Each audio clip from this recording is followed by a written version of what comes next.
Why are so many dogs struggling with health issues, and even dying too soon? World-famous actress and passionate animal advocate Katherine Heigl says the answer may be hiding right inside your dog's food bowl. She reveals that the way most kibble and canned foods are cooked can release harmful compounds that may trigger problems like stiff joints, itchy skin, bad breath, and even those dreaded mushy poops. But here's the exciting part.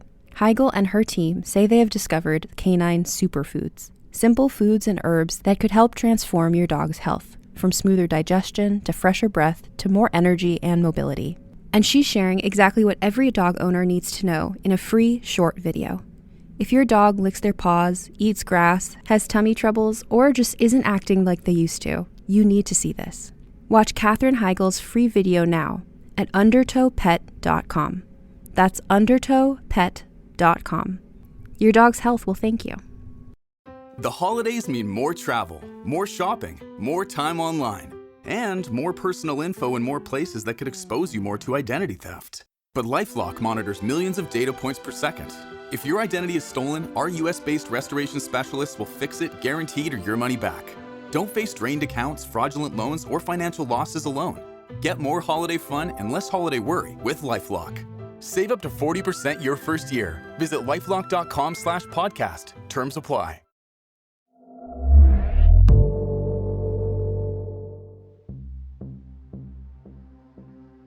And welcome back to Undertow, Realms podcast of the weird and the wicked. I'm your host, Fred Greenhalgh, here as we enter a most chilling confessional booth, that of the wicked Renfield. Yes, that Renfield, the right-hand man of Count Dracula, a man with a particular obsession with blood who is ultimately mad as a hatter. But who was he before his descent into darkness? That we will learn in The Bloody Life of R.M. Renfield, an original radio play produced by the Wireless Theatre Company of London, England, and shared here on Undertow. The story is penned by Marty Ross, a veteran and versatile radio writer based in England, and is performed by Harry Myers and Sarah Whitehouse.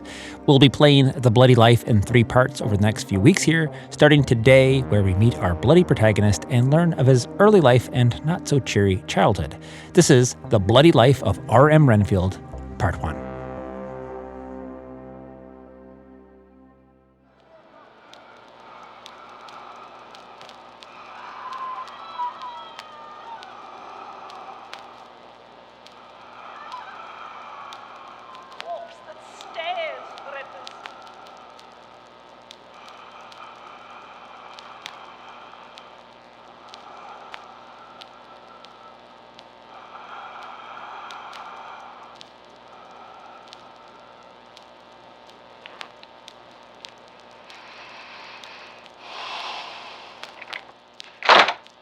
Ah, your phonograph, Doctor.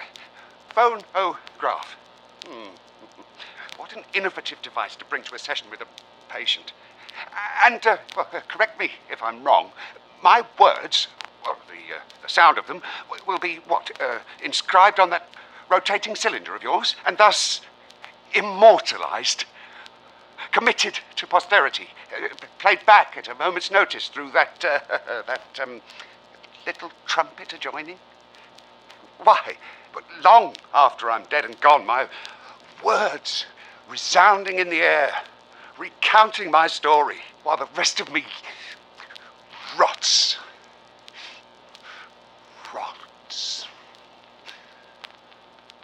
And tell me, Doctor, will that device of yours catch the other voices? Those ghostly voices that keep echoing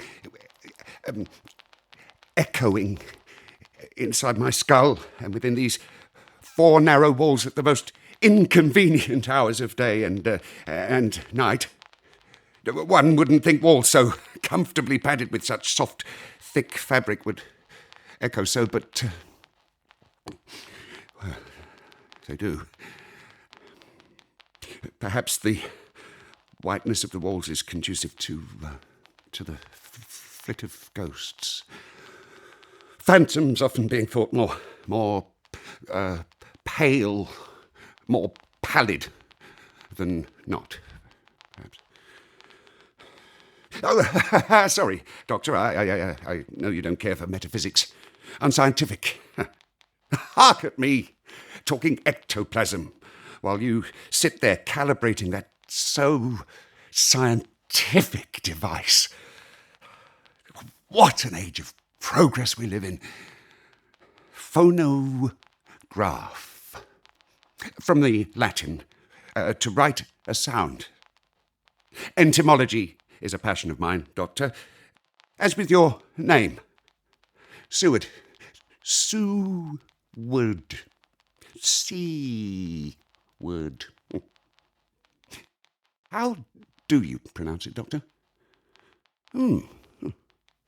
But the derivation surely is from seaward, towards the sea. Entomology is so... beg pardon, etymology, I meant. Entomology being the study of insects, yes. Etymology, that's the word. Etymology! Gobble 'em up! I warn you, Doctor, I'm classified as zoophagous. Prone to gobble up any animal going. Don't put me in the elephant house, hey? I'll eat 'em all. Eat 'em all and spit out the tusks. I'm sorry, Doctor. I do appreciate the seriousness of what you're here to achieve. I do. And record on that device of yours the story of my life. Warts and all. Fixed on that cylinder like something that can never die.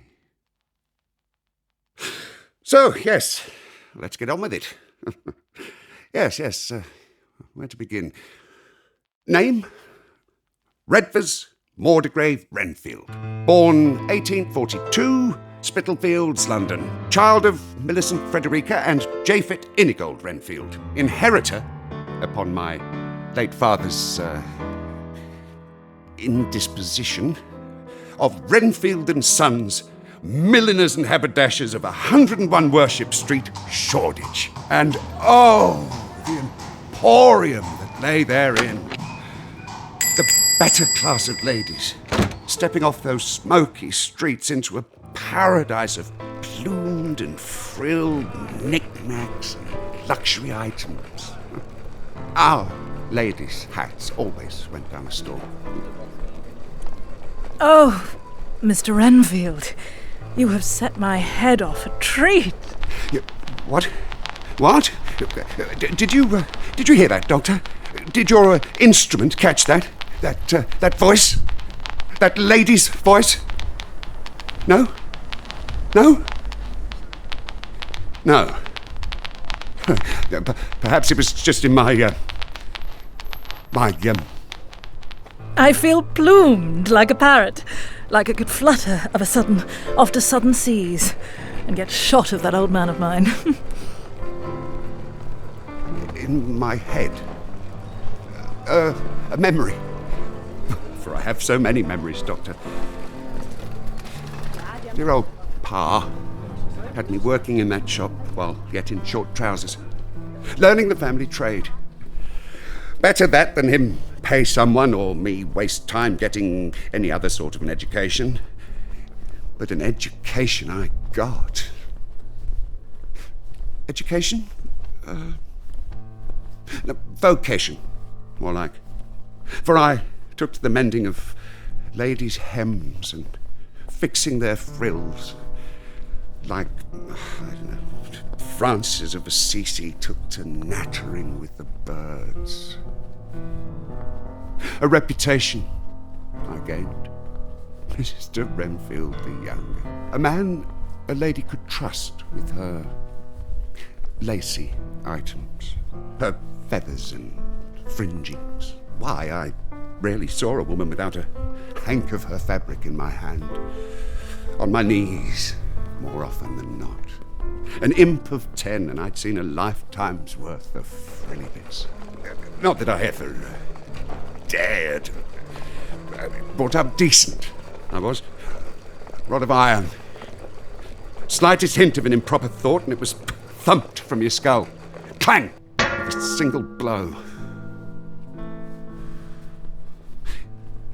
But picture me, Doctor. Me in my early years at the coalface of feminine garmentry.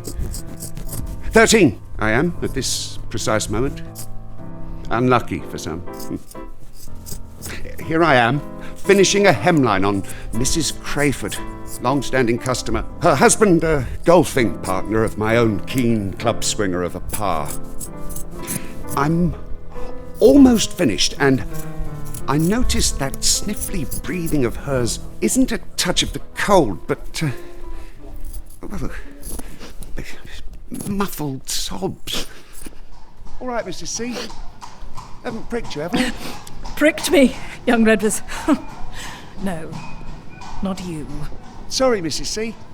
I just thought... Shall I show you, my lad, where this body of mine's been pierced through sore? Show? Show me? Well, I can't quite tug out my wounded heart, young Redvers, but I can at least show you some lower wounds, such as I've been left with. Let me wake up this dress of mine. Your dress, Mrs. C? Oh, come, Redvers. Your line of work, you can't be unacquainted with the lie of the female thigh. The female... The marble paradise men go on about, between stocking top and fragrant bloom. Oh. See that, Redvers? There. That's not so pale, is it? Is it? Something bit you. Bit you hard. Bit me, boy, and bled me like a fox fanging a lamb's neck, leaving that ugly scab for a memento. You know who did that? I'll tell you, lad. It was the Lord God Jehovah took that bite out of me. The Lord... Go on, have a touch. So you'll know what to do when you grow up to follow in his footsteps. Touch. Go on, don't be frightened. Touch. Yes. What are you doing down there, Redvers? Touch. With your finger, I meant, not with your tongue, not with your... Touch. Blimey! The lad's as bad as that. No, stop it!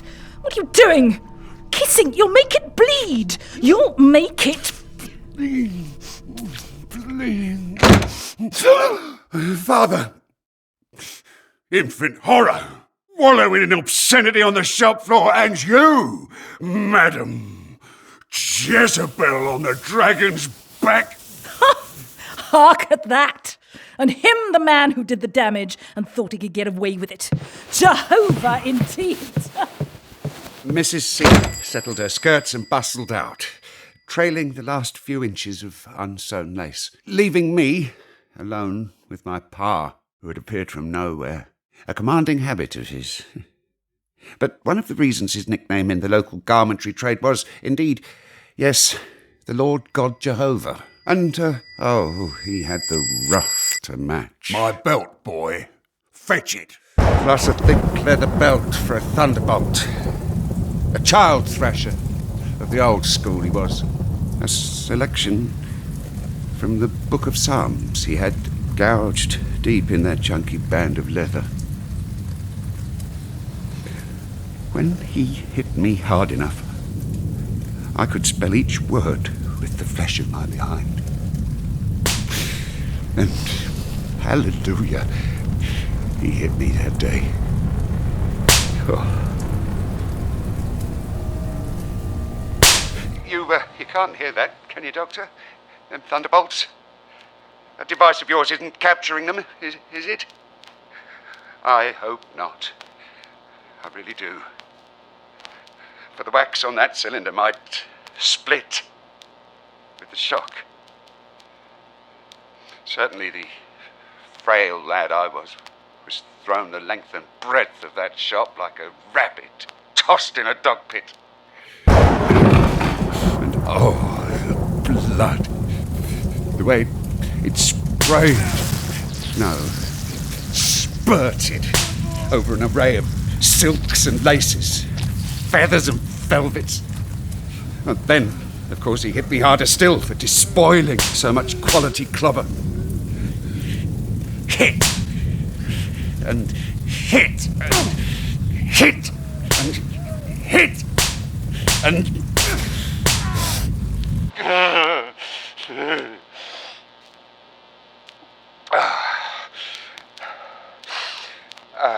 At any rate, I ended that session little more than a scab myself, huddled in a dusty corner of the shop.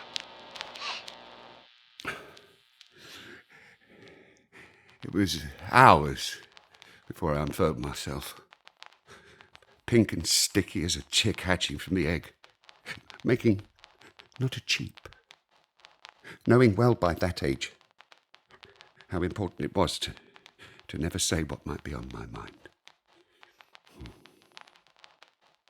Still, one of the nice things about life is that even the gods get it in the neck eventually. Pa was just past 60 when a stroke at the dinner table made mincemeat of his last attempt at saying grace. And in thy seed shall all the nations of the earth be blessed, because thou hast obeyed my...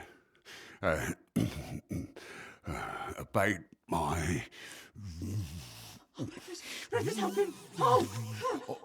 Right. Get the doctor! From that point on, the poor old boy was a drivelling idiot, a mere tongueless glowering from a chair in the corner. And I, already approaching my middle years, was at last the man of the house, captain at the helm of Renfield and Sons. Son.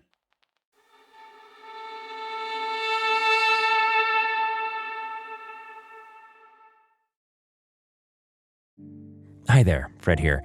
As the weather's gotten colder, I will tell you, unabashedly, my key to staying cozy is a result of two of my favorite pieces from Quince. I alternate between a Flowknit performance zip hoodie and a 100% Mongolian cashmere, also zip hoodie, both in black.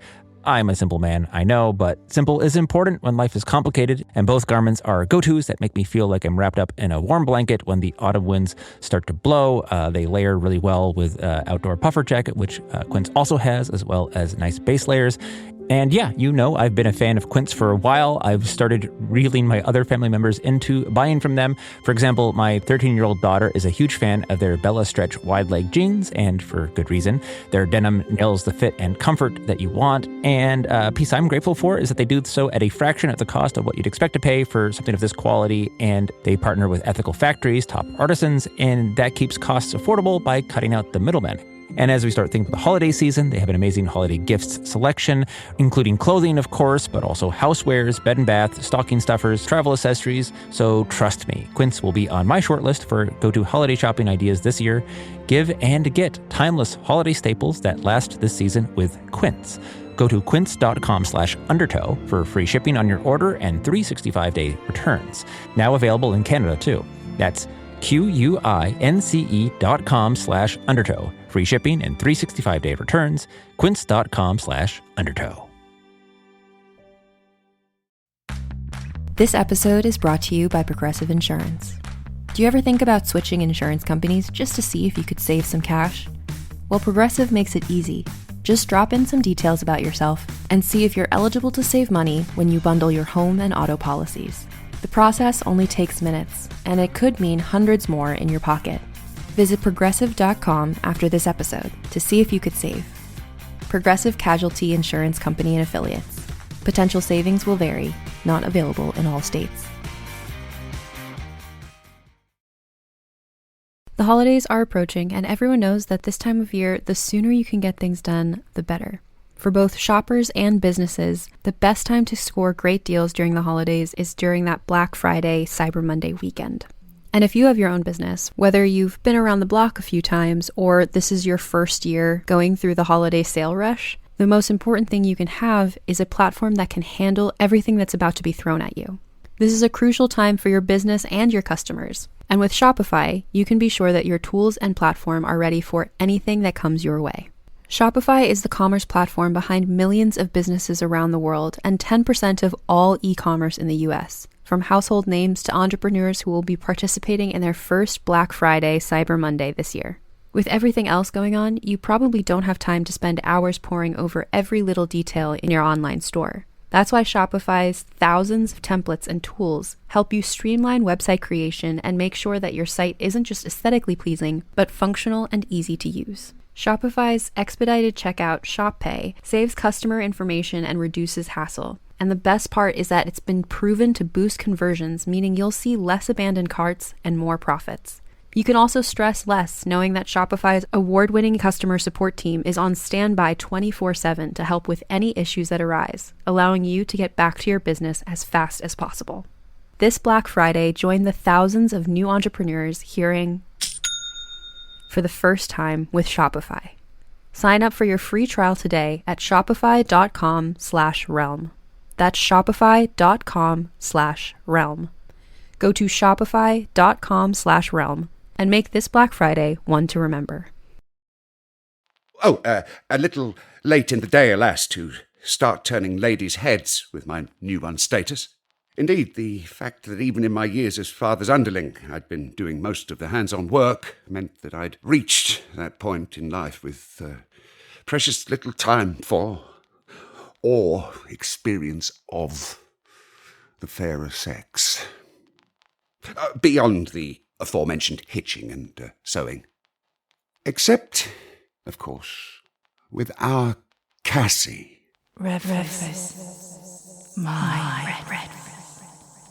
Did you hear, Doctor?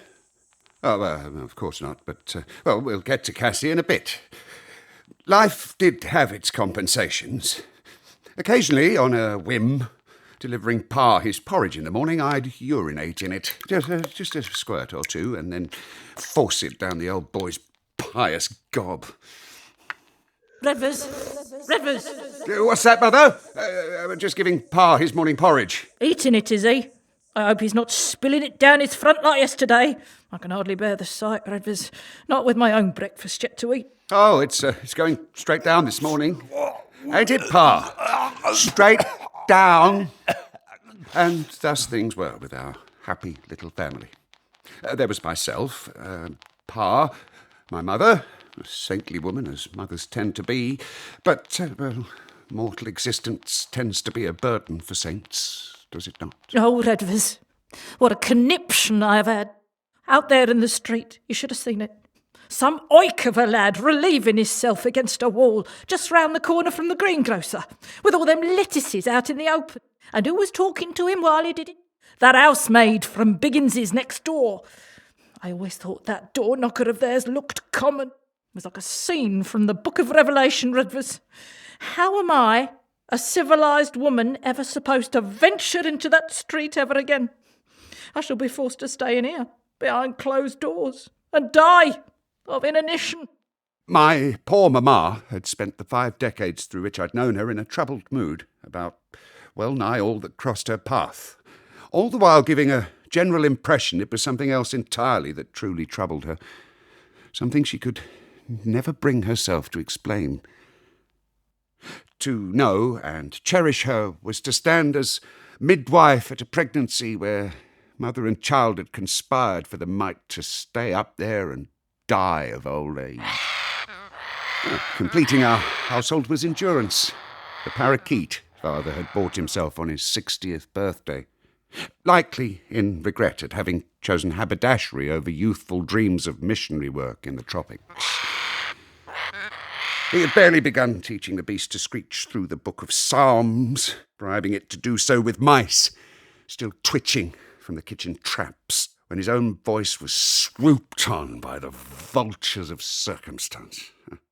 Endurance screeched on, tormenting the deaf old buzzard by mingling the word of God with snatches of cruder language overheard from boys rolling hoops in the street. Lord hath said unto me, Thou art my son, this day I have begotten thee. Knobbed a limehouse tart, and then fucked off home for tea. Oh, Endurance, quiet. Oh, my, it's like sharing a roof with Dan Leno.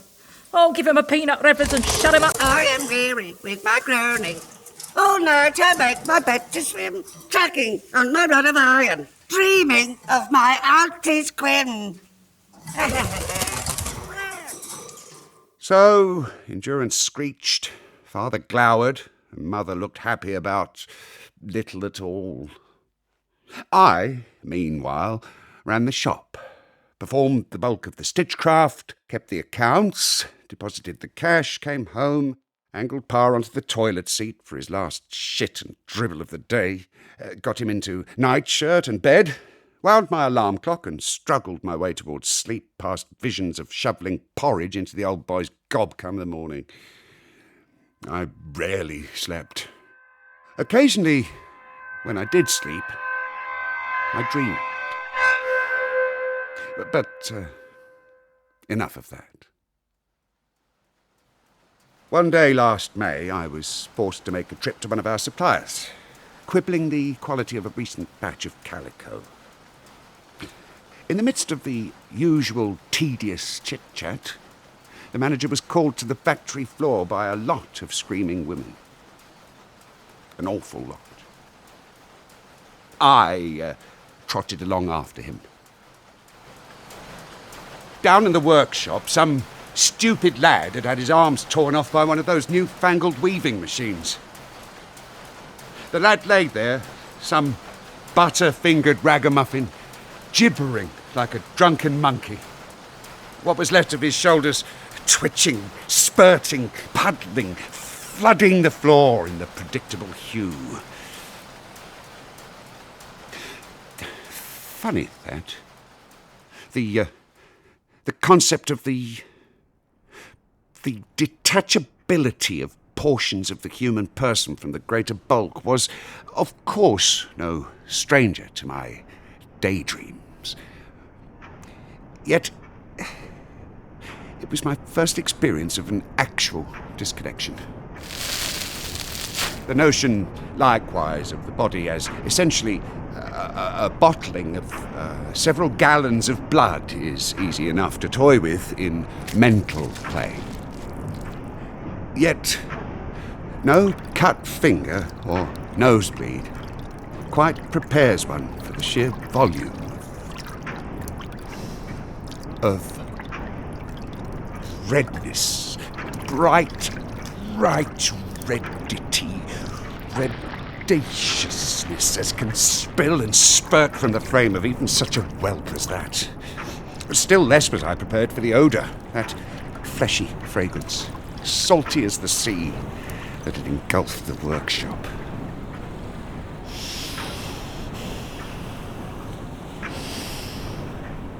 Quite beautiful, I found it, from my place 2 steps above. Meanwhile, the lad's arms, still at their post, rum-ruckered back and forth in the grasp of the machine. They carried him out, still twitching. I was left alone.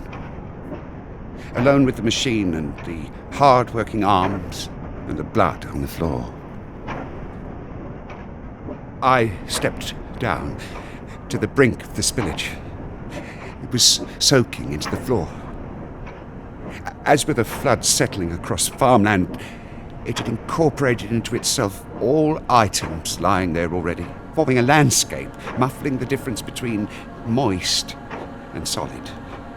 I made out tufts of cotton, bits of string, a button, a screw, a bolt, a rusty spanner, a dropped pastille, a crumpled handkin, all stained a red, indivisible from the red around them, merging with it.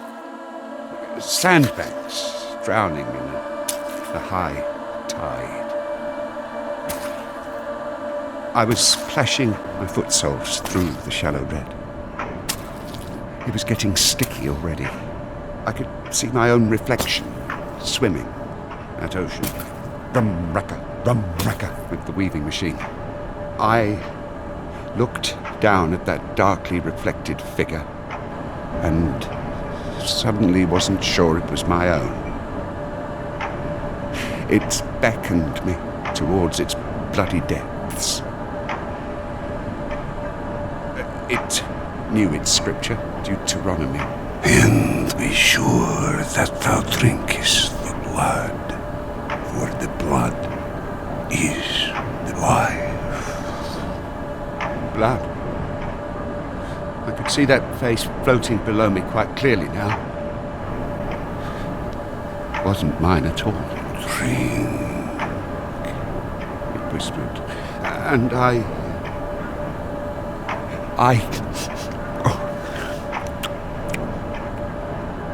sank to my knees. There, amid that red filth, and oh, God help me, I drank.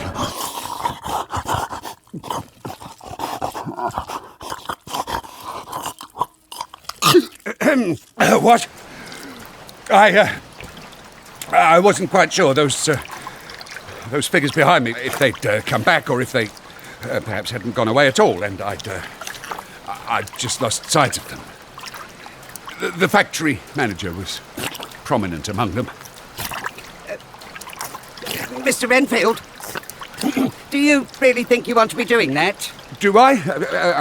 Did I? Oh, well, having no ready answer, excuse me, gentlemen, business calls. I left with as little ostentation as possible, wiping blood from my chin. Get me out of here! What did I think I was? On my way home on the omnibus, I could only come to one conclusion. I needed a holiday. Preferably one with sea air incorporated. I broached the matter to Mamma. A holiday, Redfish? Oh, what a splendid idea! A week's respite for my poor, strained heart from that Sodom and Gomorrah on my doorstep. No, Mother, no, somehow she got the impression I was inviting herself and Pa, and a parakeet besides, to come with me. In no mood to go into the precise reasons behind my need for solitude, I found myself committed to a trip up the East Coast to Whitby, where the family had often adjourned with bucket and spade, the alternatives of Clacton and Scarborough a touch too coarse for the more refined holidaymaker. If we were to go, I insisted we go without delay. I left the shop in the hands of Smiggs, my assistant, knowing full well he would embezzle me and try on the dresses. I was in scant mood to care. So it was on a bright day in early July that the Renfield family disembarked at Whitby Station and trundled, squawked and dribbled out into the bright blue air. Salt, vinegar, scents of mollusk fresh from the deep, squawks of seagull, glittering, slimy sweet fish being hefted in crates from boat to icy slab, filling the harbour with their flavour. I would have sold my family to pirates at that moment for a mouthful of whelks. And then ahead, at the far side of the River Esk, the familiar sight of the East Cliff, with its church, graveyard, and ruined abbey. Oh, the larks I had up there as a lonely boy. What human chum could compete for a lad's affections with a sea-weathered headstone? But first I had to get my lot settled at our digs. We had got hold of a couple of rooms courtesy of Mrs. Phillips at the Ablins guest house in one of the quieter side streets of the West Cliff. Good day to you all. I was to share with Pa, Mamma and Endurance in the adjoining room. Just the relief I was looking for from my usual cares. Renfield. What's more, the rate for the rooms had rocketed. 5 shillings and 6pence each, per night. Plus 3pence for the parakeet. I trusted I wouldn't be called on to cough up a lot of cream teas on top of that. That evening, Mrs. Phipps placated our hunger with sliced melon, followed by minced beef and mashed potato. Ugh, beef, minced, and boiled grey. When I had the sense of the North Sea in my nostril hairs, I could have caught a live fish in my hands and bit through its silver belly, flooding my gullet with the salt tang of fish gut, even whilst its tail flapped. Instead, boiled mince. I barely touched it.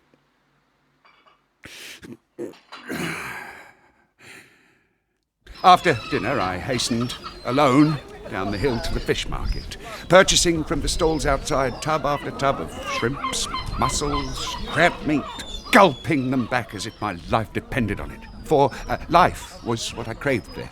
The taste, the bite, the squirm in the belly of life itself, that acid tang of salt and raw flesh. All those years on a diet of minced beef and little else, life baked and fried and boiled and mashed.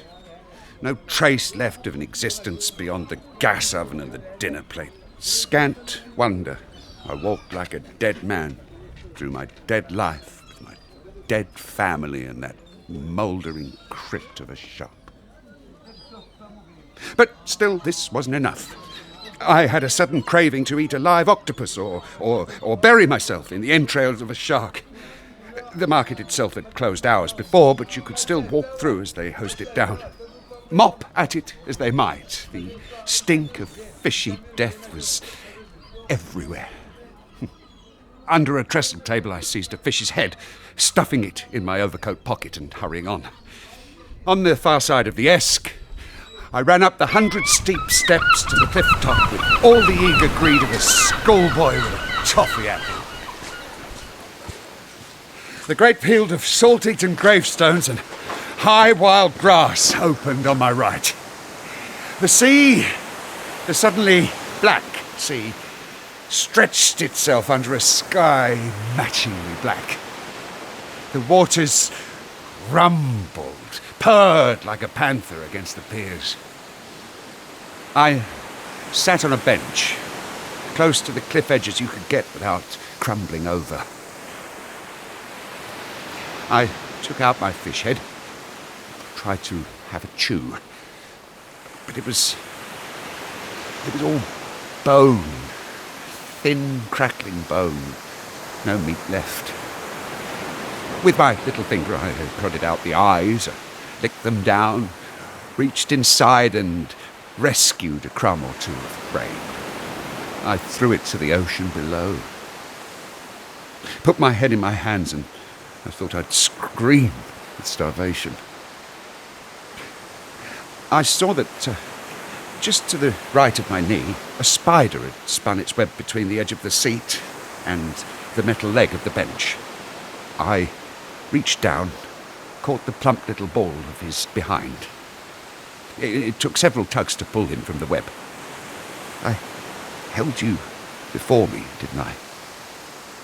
And you kicked your upside-down legs, trying to catch a tighter hold on life than I was allowing you.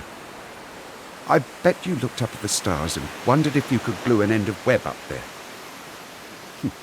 Hard luck, mate. It's been tried.